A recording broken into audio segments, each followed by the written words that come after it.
Today we continue with John chapter 8 verse 12. We have this beautiful passage where Jesus begins by saying, I am the light of the world. He who follows me will not walk in darkness but will have the light of life. Now Jesus is saying this from a very strategic location. Jesus is standing in the temple, and below him are about 4 or 5 huge lights which are burning. Of course, these are all, of course, there was no electricity then. So these are all these oil lamps, huge lamps that are burning because it was the time of the festival. And they look glorious in the temple. And Jesus, looking at this, he's saying, I am the light of the world. He says, this light that you have here, this wonderful light, will get extinguished after some time. No? As long as there is oil, it will burn and then it will become dark again. But the one who follows me will continuously have light. That is what Jesus is saying. No? So beautiful. Looking at these lights, and he's able to immediately tell them this, that I am the light of the world. So you will not walk in darkness. So when you believe in Jesus and when you follow Jesus, there is no darkness. That is why I am reminded of two passages.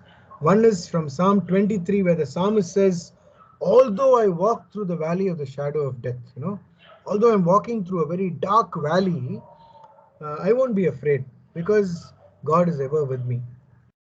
And the second passage is in Psalm 139, where the psalmist says, even the darkest night is bright as the day. No, in our darkness there is no darkness for you, O Lord. For the darkest night is bright as the day. So with God there is no darkness. See, with God there is always light. So when we are in the presence of God, we will never be surrounded by darkness. So that's something so beautiful to realize. So light and darkness is another theme in John's Gospel. So it's a very beautiful theme of light and darkness, and how John uses this time and again. Because when you read the beginning of John itself, you see how John brings in the story of Genesis and compares it with the coming of Jesus. So he looks at the world as something which is dark, and when you look at Jesus, you see Jesus as a person filled with light. And all those who follow Jesus will always walk in this light, because Jesus is the light of the world. Verse 13, the Pharisees then said to him, you are bearing witness to yourself. Your testimony is not true. So normally, according to the Jewish law, when you say something, you must have two witnesses. And so Jesus is saying, he answered, even if I do bear witness to myself, my testimony is true, for I know where I have come from and where I am going. But you do not know where I come from or where I am going. You judge according to the flesh, I judge no one. Yet even if I do judge, my judgment is true, for it is not I alone that judge, but I and he who sent me. In your law it is written that the testimony of two men is true. I bear witness to myself, and the Father who sent me bears witness to me. So you see here, Jesus is saying, I myself am a witness, because I'm a credible witness to what I'm saying. And my Father is a second witness, because my Father acknowledges what I'm doing. And so in my deeds and my actions, you can see what is happening. And that is proof enough that the Father is there with me. And his witness, his testimony will always be true. And so we now have two witnesses. You have myself and you have my Father. And so you don't need further witnesses. And therefore, whatever I'm saying is true and it has to be accepted. Of course, the Jews don't understand this, no? So they said to him, therefore, where is your Father? Jesus answered, you know neither me nor my Father. If you knew me, you would know my Father also.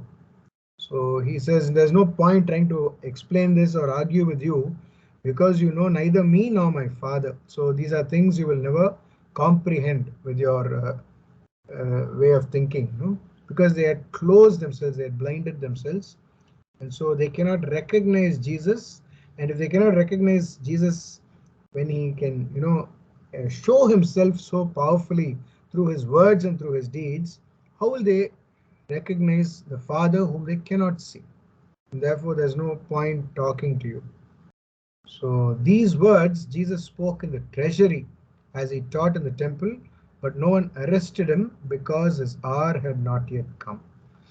So you see, John is compiling different sayings of Jesus at different times and putting them together. So we already saw in the previous verses above this in chapter 7 that and in the beginning of chapter 8 that Jesus was already in the temple talking early morning in the temple when the Jews, the leaders come to him with this woman caught in adultery. So he's already there in the temple. Now again, he's now talking in the temple, but this could probably another occasion, not just a continuation of what happened. So this is what Jesus says, that he is the light, and they're not able to accept it. And now they are not able to arrest him, John says, because his hour had not yet come. So the hour of Jesus' glorification had not yet come. So they just leave him because they think they don't have enough material, as it were, to kind of arrest him. And so they go away looking for another opportune time. Again, he said to them, you see, he's telling them again, now at another occasion, I go away and you will seek me and die in your sin. Where I am going, you cannot come. Okay. So Jesus is kind of giving a prophecy. He says, I go away and you will seek me and die in your sin. Where I am going, you cannot come. Now, we must remember that in life, we always have an opportune moment, and we should not let an opportunity pass. If you let it pass, then it may not happen again. You may not get this chance again. So when Jesus is saying this, it's like saying, while I am there, make use of me. Otherwise, once I go away, you'll search for me, but then you cannot find me because I won't be there. So this is like a kind of a prophecy that Jesus is giving. At the same time, he's also saying something very important. He's saying, you will die in your sin, because Jesus is there. He's come to set us free from sin. And if I don't recognize him, I'm missing out on life. Now, we read in Ezekiel, chapter 3, verse 18, I think. Yeah, Ezekiel 3:18, where you have the definition of sin as missing the mark or missing the target. You try to shoot a target and you miss it. Okay, so that is the definition of sin in Ezekiel. So when you miss Jesus, you are missing your whole target in life. So a life without Jesus will be a wasted life. So that is what Jesus is saying. You will die in your sin. Because if you do not know God, you die as an enemy of God. But if you know Jesus, you die as a friend of God. How beautiful that is to know God, no? So when we meet him face to face, God will be able to look at us and say, my dear daughter, my dear son, come. But if he becomes a stranger to you, then it's a very sad thing, isn't it? So you will die in your sin. Okay, that means Adam, when he sinned, he was wanting to hide himself. He is wanting to run away from God. That is the nature of sin. It will want you to run away from God, and it will keep you isolated and dark. And it will be a life where you will ultimately lose everything and you die. Whereas when you experience God and you have God as your friend, your life becomes beautiful and meaningful. And death is only going to take you closer to God and not farther away from him. So he says, again we read in Isaiah, it says, seek the Lord while he is found, no? Call on him while he is near. So when God is there, when he's available, we should seize the opportunity. Otherwise, we will miss the mark. So that is what Jesus is saying here. Now, how the Jews interpret this? Then said the Jews, will he kill himself, since he is saying, where I am going, you cannot come? Now, this is a very derogatory thing. The meaning of this is, will Jesus commit suicide? Because the Jews had this understanding and belief that if someone killed himself, when someone committed suicide, there is the lowermost part in Hades. Hades is where all dead people go, and the lowest place in Hades is reserved for those who commit suicide, for those who kill themselves. And so they are saying, will this guy kill himself? Will he go to the lowest part of Hades? Because he's saying, where I am going, you cannot come. So we won't dare to go to that place in hell, in Hades. So is he going to go there? Is he planning to go there? So that is what they're saying. You see how they are mocking Jesus. See, he said to them, you are from below, I am from above. You are of this world, I am not of this world. I told you that you would die in your sins, for you will die in your sins unless you believe that I am He. So you see, the words of Jesus are getting more and more strange for them. So they're not able to understand his language. And so he is going on telling something, and they are going on misunderstanding and trying to misinterpret. So he's saying, I am not from this world. So the word used here is cosmos. Okay, so you are from this cosmos, whereas I am from heaven. So you and I can never meet. Therefore, uh, unless you believe in me, you will never experience life, and therefore you will have a death because of your sin. Sin ultimately leads us to death. We read in Paul's letter to the Romans, that the wages of sin is death. So when a person lives in sin, it will ultimately eventually lead that person to death. And so if you continue to walk a life like this without believing in me, you will ultimately die because of your sin. Your sin will lead you to death. Whereas if you believe in me, you will already start experiencing life, and your physical death will only lead you closer to me. That's what Jesus is saying. So they don't understand this. So they said to him, who are you? Jesus said to them, even what I have told you from the beginning, I have much to say about you and much to condemn, much to judge. But he who sent me is true, and I declare to the world what I have heard from him. They did not understand that he spoke to them of the Father. So they don't understand this language, no? So he says, I have much to say about you to whom? To the Father. But he who sent me, referring to the Father, is true. And I only declare to you what I have heard from the Father. So they cannot understand what he is saying. This language is too difficult for them. So Jesus said, when you have lifted up the Son of Man, this phrase being lifted up is Jesus being exalted. That is his death, resurrection, and ascension is called lifted up. That is the expression used in John. Then you will know that I am the Messiah, that I am He, and that I do nothing on my own authority, but speak thus as the Father taught me. So he says, I am a true reflection of the Father here on earth.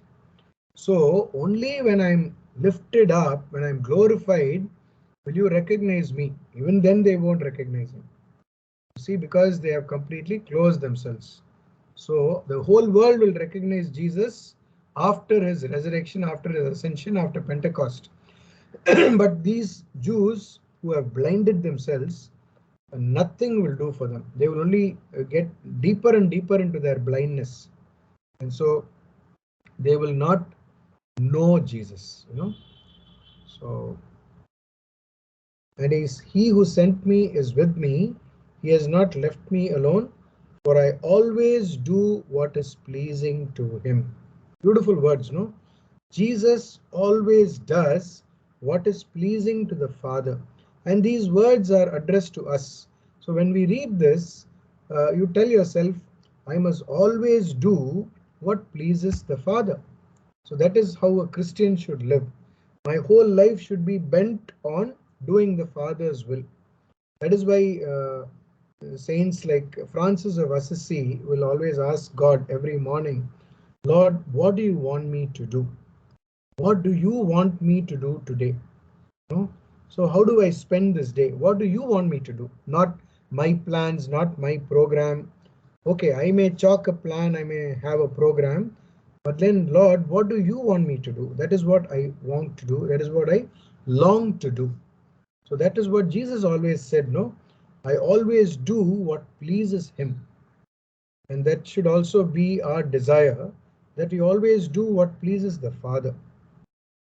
And when Jesus spoke like this, many believed in him. That is, he's talking about the normal Jews, not the leaders of Israel.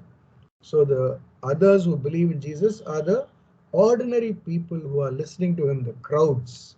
We have the crowds, we have those who are kind of followers, but not yet disciples.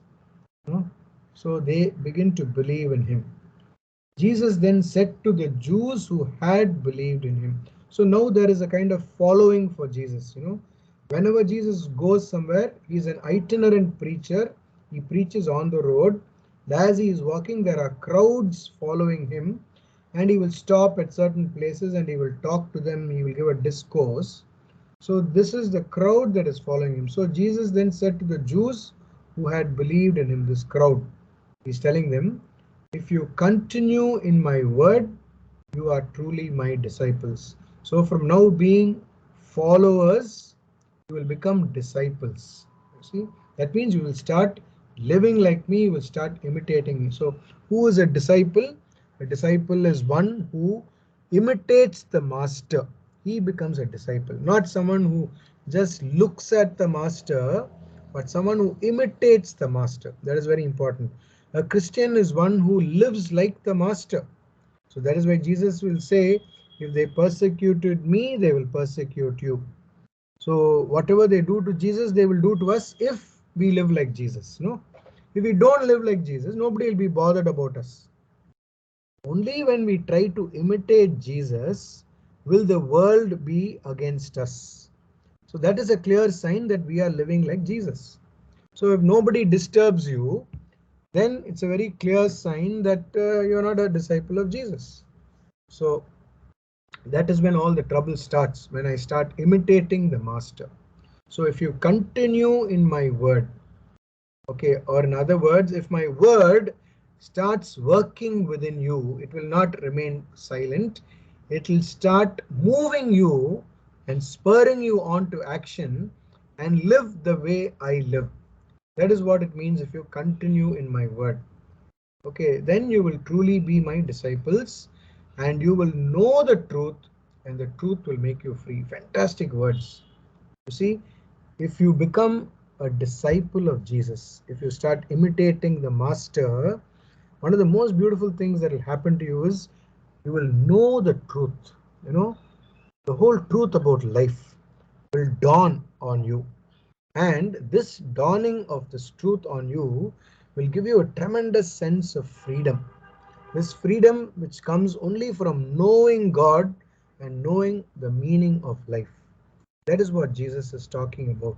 You will know the truth. The truth is about God, about life, and having that divine wisdom to do what is right and wrong. And this knowledge will set you free. They answered him, we are descendants of Abraham and have never been in bondage to anyone. How is it that you say you will be made free? So they don't understand, what do you mean by freedom? We always are living in freedom already. So what is the question of setting us free? But Jesus is talking about being a slave of sin. So as long as you are addicted to sin, you become a slave. So then you are not free. So that is what Jesus is saying, but they don't understand.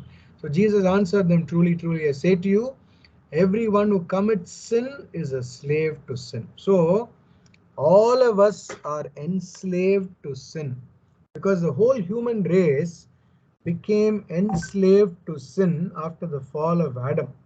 That is why you and I are born with original sin. And so we are born as slaves, as it were, to sin.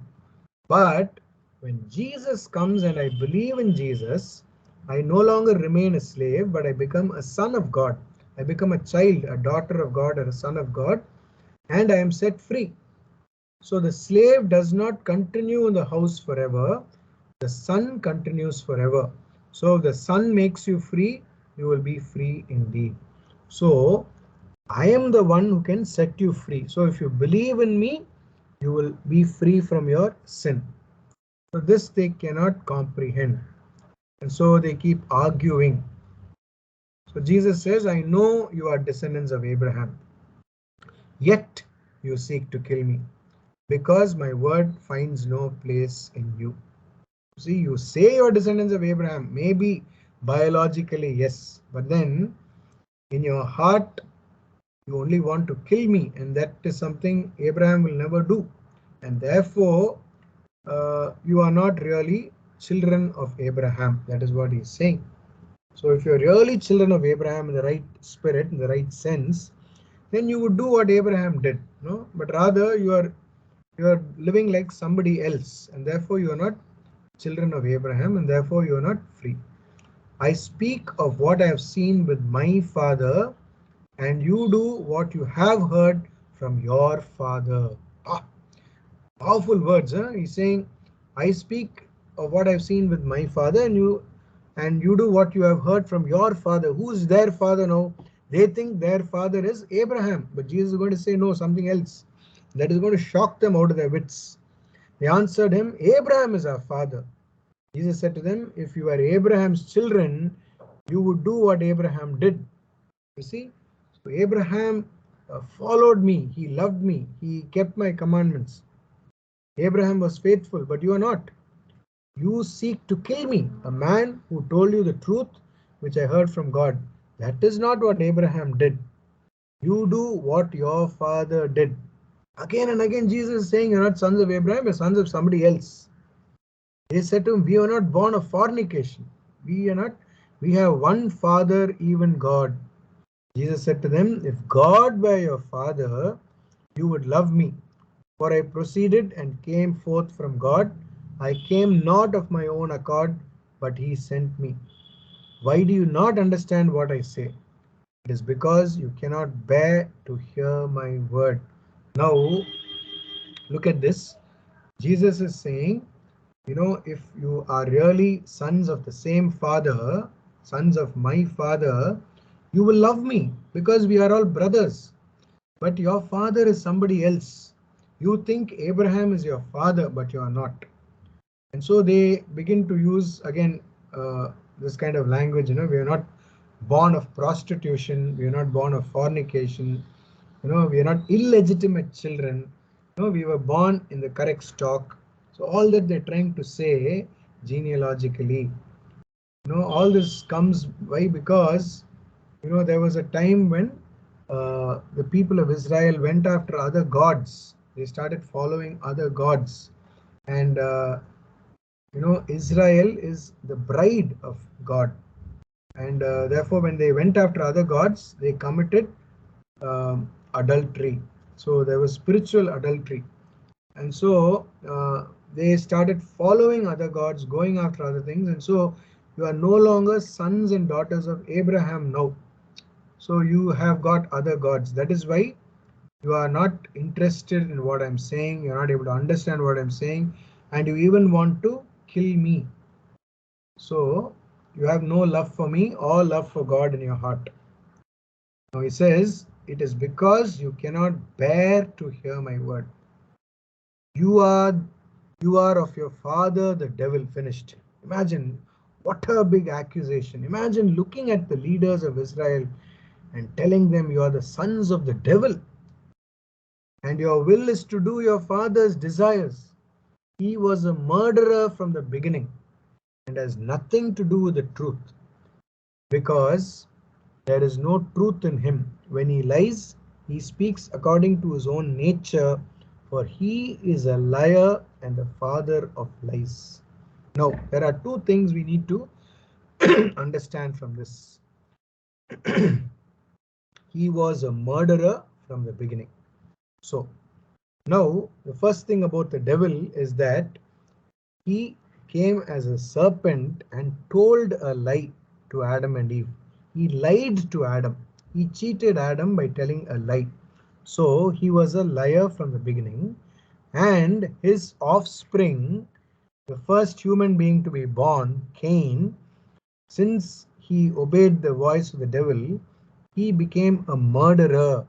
So Cain, you see, is a reflection of the devil. Therefore, you see, the two things that Jesus uses, he was a murderer from the beginning and has got nothing to do with the truth, because there is no truth in him. When he lies, he speaks according to his own nature, because he is a liar and the father of lies. So this is one place where you see this passage about the devil, that he is a liar and the father of lies, coming in John.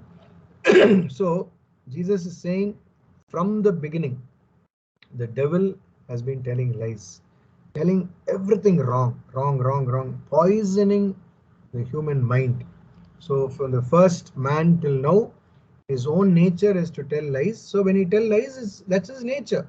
So if you look at a scorpion, by nature it has to sting. Look at a snake, by nature it has to sting. So the devil, by his very nature, he has to tell lies, and he has to say all the wrong things about life and about God and about everything, because he's a liar and the father of lies. He is the source of all lies. And the opposite of that is the truth, and that is Jesus. And he says, if you believe in me, you'll know the truth. And because you don't know the truth, you're following another father, and he's the father of lies. You see the contrast, and you see how he's hitting out at them. And this is something they just cannot tolerate. Imagine going to the leaders, going up to the authorities and saying, you are sons of the devil. And you see how angry they must have been. But because I tell the truth, you do not believe me. Which of you convicts me of sin? If I tell the truth, why do you not believe me? He who is of God hears the words of God. The reason why you do not hear them is that you are not of God.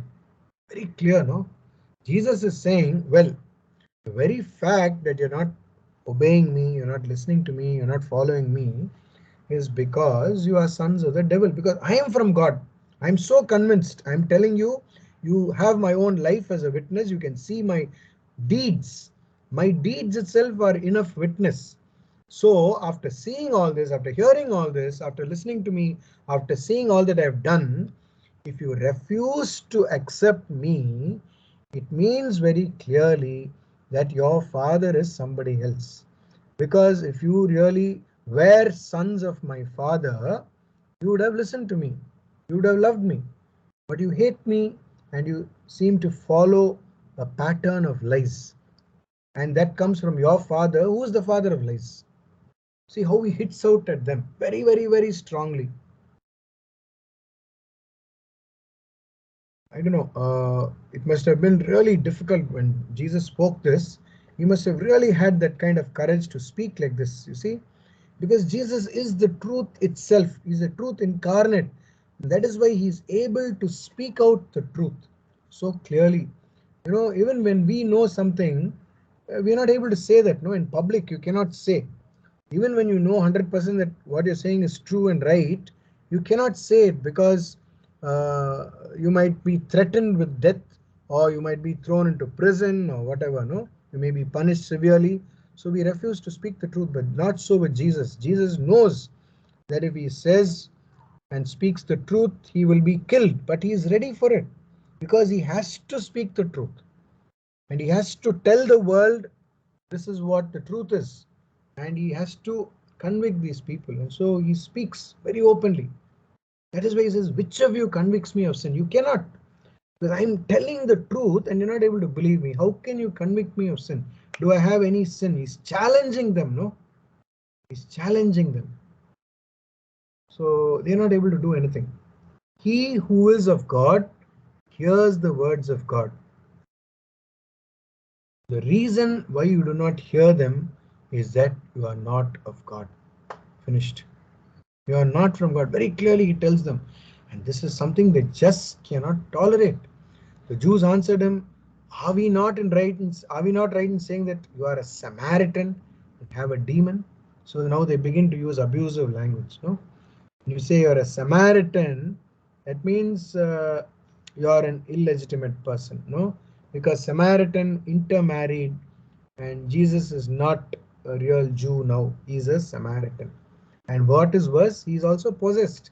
He has a demon. So that is why he is blabbering, as it were. No, he is blabbering. He's talking all kinds of nonsense because he's possessed and because he's a third-rate fellow. He's a Samaritan. No, so the Jews get very angry with him. Jesus answered, I have not a demon. I don't have a demon, but I honor my Father, and you dishonor me. He still keeps his stand. Jesus keeps his stand. He says, I don't have a demon. I respect my Father, and you don't respect me.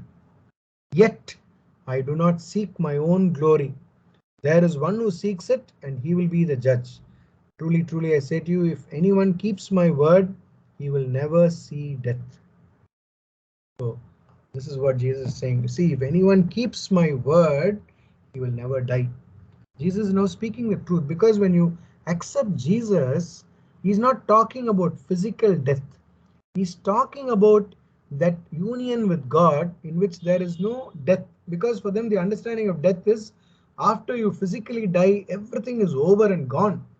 Jesus is saying, someone who believes in me, yes, there will be physical death, but he will continue to walk with me in eternity. So that is what Jesus is promising. The Jews said to him, now we know that you have a demon.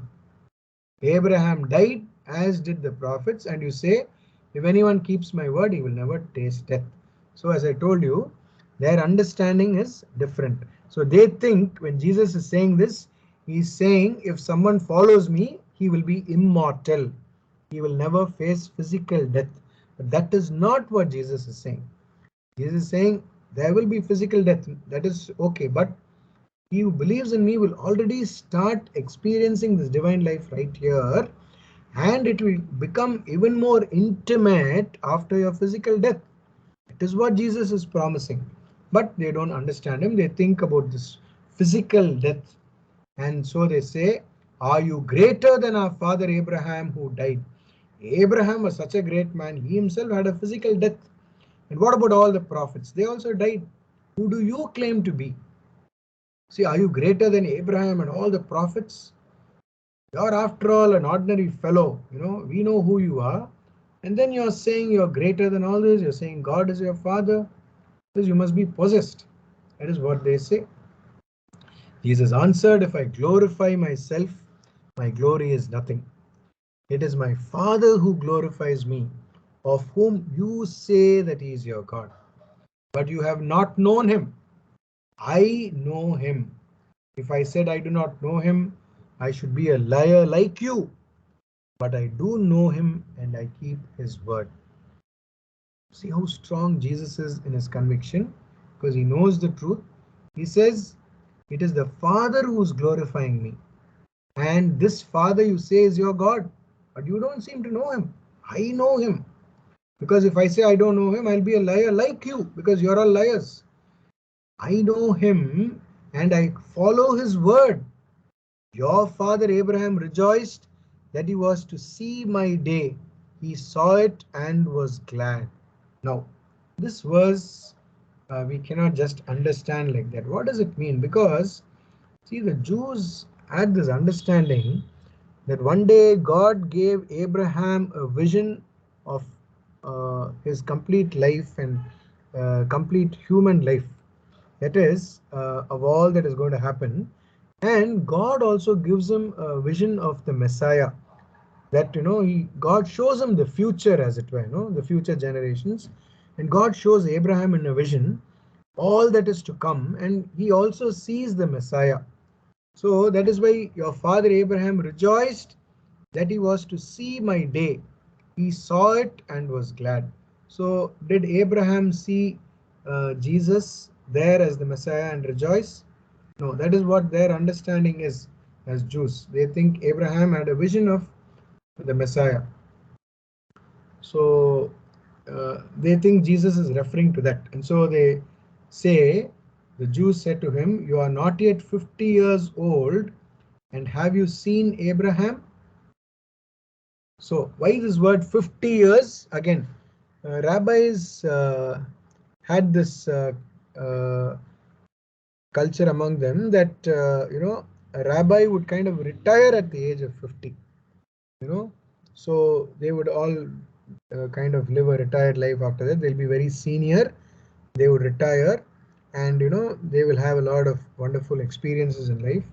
So they're saying, you're not even reached that stage. We know you're still in your middle age, not even in your middle age, you're in the prime of youth, you're still a young man, and you're saying you've seen Abraham. What do you mean when you say you've seen Abraham? You're not even 50, you're not even reached that stage of becoming a retired rabbi. What do you mean by saying you've seen Abraham? Now comes the biggest statement from Jesus that will completely blow them away. Jesus said to them, "Truly, truly, I say to you, before Abraham was, I am." So this is one place where Jesus uses the word I am in the predicate. You see, many places Jesus will have I am statements. I am the light of the world, I am the good shepherd, and so on. But here he uses the word I am in the predicate. Now, he doesn't say before Abraham was, I was. No. Jesus says before Abraham was, I am. He's using the word Yahweh. Yahweh. He's saying I am. And the word I am is reserved for God, because that is how God revealed himself to Moses. In the book of Exodus, he says, "This is my name forever. This is how I shall be addressed. I am." No? And so when Jesus says, before Abraham was, I am, Jesus is actually telling the truth here. Because we read in the letter to the Hebrews, Jesus is the same yesterday, today, and forever. So for Jesus, there is an eternal now. Jesus lives in an eternal now. And so when Jesus says, I am, the Jew says, now he is saying he is God himself. Finished. The greatest blasphemy we've ever heard. For a human being to say that he is God. They cannot just hear this. They just want to shut their ears. No, it's something they cannot tolerate. So they took up stones to throw at him. You see, so if somebody commits blasphemy, he has to be stoned to death. That is a very big crime, no? A very serious sin for the Jews, blasphemy. When you equate yourself to God, how can you say that? No, therefore they pick up stones to throw at him. But Jesus hid himself and went out to the temple. Imagine how Jesus is so bold in speaking. In none of the other gospels you find Jesus speaking like this. But in the Gospel of John, you see how Jesus is so dead against the leaders of Israel. How he is able to speak so boldly, so vehemently, and on the one hand oppose them, and the other hand reveal to them who he is. That is why I told you, John in every passage wants to tell us again and again and again that Jesus is the one sent by the Father to save the world. And he'll put it in the mouth of Jesus again and again and again. And here Jesus also reiterates the same fact that he is from the Father, that he is God himself, that he is one with the Father. And so he is a revelation of God to the world. So if God had a face, that is my face. That's what Jesus is saying. God is spirit. But if God had to reveal himself, he had to take a human form, and that is what I am. I'm standing here representing God, and that they cannot accept. They cannot believe, they cannot tolerate, and they want to stone him. But Jesus escapes, like he does several times. So with that, we conclude today's study.